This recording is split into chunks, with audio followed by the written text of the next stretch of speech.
Exactly. And that was a woman. I mean, it was just... How did that come about, the wet T-shirt? Did you decide, let's take a shot? No, it was just... People say you dive in wet T-shirts. People wear T-shirts when they go diving. You know, the fact that I didn't wear a bra was the difference between that, and I think nobody noticed what was going on until they looked at the rushes, really. You mean they wear bras under the T-shirts when they dive? That's a great I don't know look. if they do, but I mean, they said, just put the T-shirt on and go diving, and then they, you know, then they looked at the film. And nobody had any idea it was going to look like that? No, nobody did. Nobody made any remark about it for 3 weeks, and then they looked at the rushes and said... Okay. It looks... Yeah, but you have a good body. Now, you're living with Alexander Goodenough, right? Yes. The ballet dancer. He has a good body. Yeah, I was going to say, doesn't that get you crazy? Because he Crazy. I just given up. I mean, there's just no point trying to compete. Yeah, I mean, because he's in training all the time. He's in training, yes. He has no love handles, none of that little fatsy-watsies? Oh, no, none at all. It's actually perfection.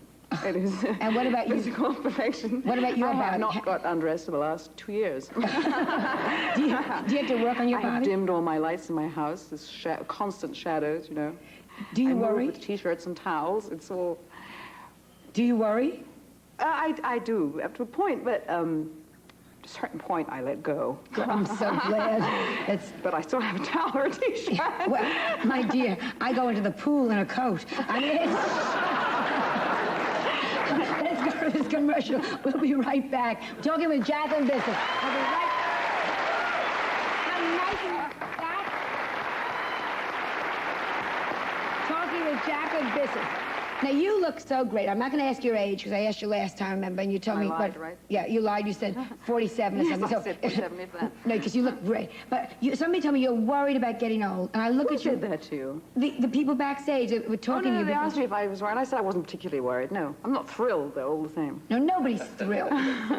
Do you lie about your age that you... No, I've gotten this terribly bad habit of telling the truth in all areas. Oh, you shouldn't. And I know I shouldn't. I should have started a long time ago. But it's too late now. My I'm going to daughter... have to do like Simone Signoret or somebody like that, hopefully. Yeah, well, isn't that wonderful that she keeps going? She keeps going, and she just keeps acting, and she just gets more and more womanly in a way. Yeah, but also not as pretty. Well, yes, but you know, pretty's not everything. Well, tell me what is. Tell me what I'd like to learn. Personality. Personality. Nobody ever asked a pig with personality to dance. I'm telling you right now. You have to look good. Well, you've got to smell good and look good and be clean, and you've got to be attractive. And pretty. And interested and everything. But you don't have to be pretty. Well, you have to be glamorous and you have to be You have to have sexual. style, yes, you have sexual. Style. Oh, well, everybody can be sexual. How? How? You have it naturally. Come on, Jack. It's always the sexy one to say anyone can be sexy. Oh, please. Everybody can be sexual. Are you telling me someone like Kate believe- Smith could be sexy? I don't know Kate Smith. I'm sure she can be sexual. How do you keep yourself sexual? But it's nothing to do with being. It's not that, is it? It's from the inside and how you relate and how you feel. Now, with all your leading men, do they find you sexual? I should go ask them. I don't know. Who are you? Because you've been with everybody in the movies. No. The lead. You've been with Sinatra. You've been with, my God, Steve McQueen, Paul Newman. Who did you like the best? What do you mean I've been with? What do we do? Where are we actually now? Well, if you're lucky, we mean it in the biblical sense. Did you ever sleep with a leading man?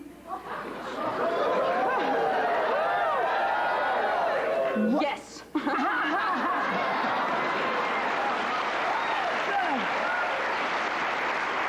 don't ask, you don't know. Now, I won't ask you which one. Good, because you're with these people and you're on location and things are bound to be romantic. Things are bound to happen if you're on location with someone that's great looking and you're great looking. Who are you on location with? What is this thing about looks? What is this thing about looks? Do you think that people who don't have whatever you think that the good looks are don't do what other people do? I found from my own personal experiences as being the pig of Larchmont, as having to go to her senior prom with her cousin and she didn't want to take me, that looks counted, and all I think is women should work on themselves as much. Well, and I'll tell you, when I grew up, looks didn't count at all. It had nothing to do with it. There was the girls who did and the girls who didn't, and the girls who said yes did, and they weren't necessarily the pretty ones. No, usually they weren't. But they said they had a lot of action. What did you say? I said no. I was no, yes. I drew out my nobody knows till I was about 18. I was going to ask you. I was saying yes, and nobody cared till I was 28. What about your family? Were they? Oh, I just heard, which I'm sorry. Your family got divorced after your parents. Did that upset you? All family split. Yes, everybody divorced. No, just mummy, yes. mother and father. But that was 32-year marriage. No, 28. 28. Long enough. Oh, that's. Did it affect you as an adult? Yes, it did affect me a lot. Yeah. I think it's terrifying what happens when the family breaks up. Even when the children are adults. Even the children are adults. Well, I was glad my parents waited till I was 20. Yeah, I'm not going to make any jokes. I think it's terrible. No, I think it's. I'm very puritanical about that. I mean, I'm not saying that. I'm just really grateful that my parents waited that long. Because I remember my mother threatening to do it when I was 12. One day, I was doing my homework, and she came back and said, "Kids, I'm going to divorce your father." And there was no one divorced around in England in those days. It was very unusual. And she didn't anyway. I don't know what she'd been. I don't know. But then it stopped for another, whatever. Well, I wondered what had happened. Do you think that's one of the reasons maybe you're so frightened to get married? I think it's probably part of it, yes. Yeah. Part of it. Don't you think... She was really a good mother, wife, everything, you know. She really put in everything. She educated us and did everything. Went to work to give us extra things and everything. And I just thought, well, there's no payoff for women sometimes. You know, it's just... I don't know. That's fair. But I did feel that a bit. Yeah. It's very tough. I know with my husband, because everyone these days makes commitments and then they break them so easily. And when I got married, the minute I had Melissa, I said, that's it, we'll try to stick it out. And he complains a lot. But no, you should. See, I think in Victorian days, don't you think it was better when they stuck together and there was a unit? I think it's... And then the husband kind of fooled around a little bit. I almost think, I'm beginning to wonder whether... No, lots of people... Yes, they don't agree, but we're talking to each other. I think sometimes that's... Because I think a lot of people marry for sex and divorce for sex or lust, whatever, and it's got nothing to do with love, and they don't know it till they've got 2 or 3 years into it. And the situation is everybody's hurt, deeply hurt. The kids are deeply hurt and changed, completely changed. I can't complain of that, but I mean, I've just, you know, I think that's sort of... Of course, it's miserable being with somebody you hate. Oh, yes, it's horrible. But now you just don't get married. You've had long relationships, right? Besides that one affair with the actor. But you've had... that was one of the long relationships. That was, sorry. Oh, boring. Yes, I know.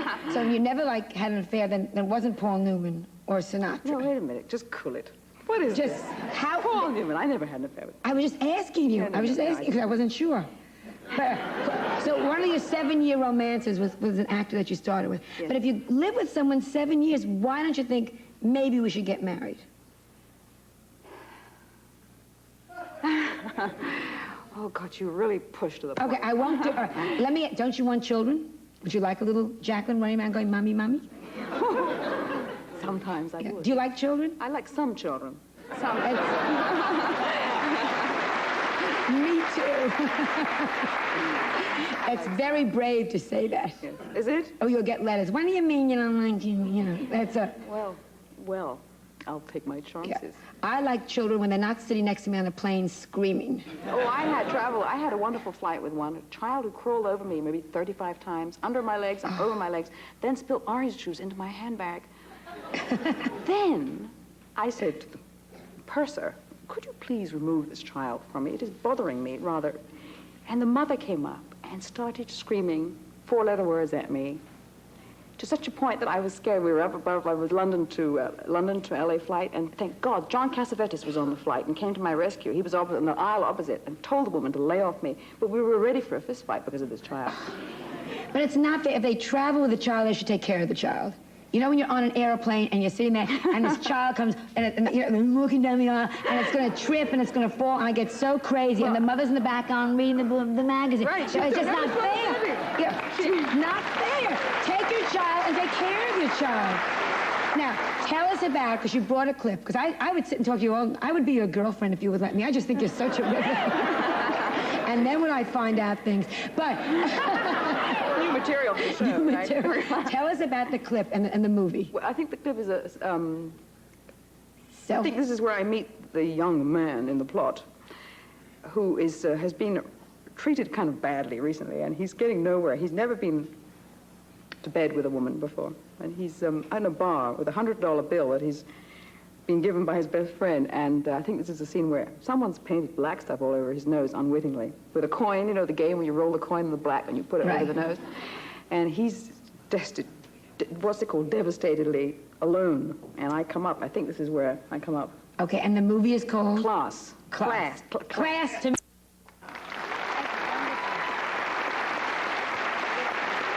Except you don't look that old. How old am I supposed to look? Well, you're supposed to be, he's supposed to be the friend of your son in the movie, right? Well, you don't have to. How old do you have to look to have a son? Well, you look so young there. No, I look fine. No, Jacqueline, no. take a compliment and just, right. you look Thank you. wonderful. Thank you. What was the best compliment a person ever gave you? A man. Oh. No, well, women will say nice, pretty dress. But, you know. You're right, they do. Then there's endless conversation about pretty dresses. Oh, I don't remember. Would it be? I don't remember. Would it be your intelligence, or would it be It your would style? probably be sensitive. You're very sensitive or something. You are very. We were talking about your Probably parents. be. I think it would be. What, am I blushing again? It's wonderful, yes. Oh, You look God. so sensitive and so vulnerable. It's just so nice, because usually they come out in this show and they're so tough. It's just a I'm so glad you're here. Such a lovely lady. How old are you? Just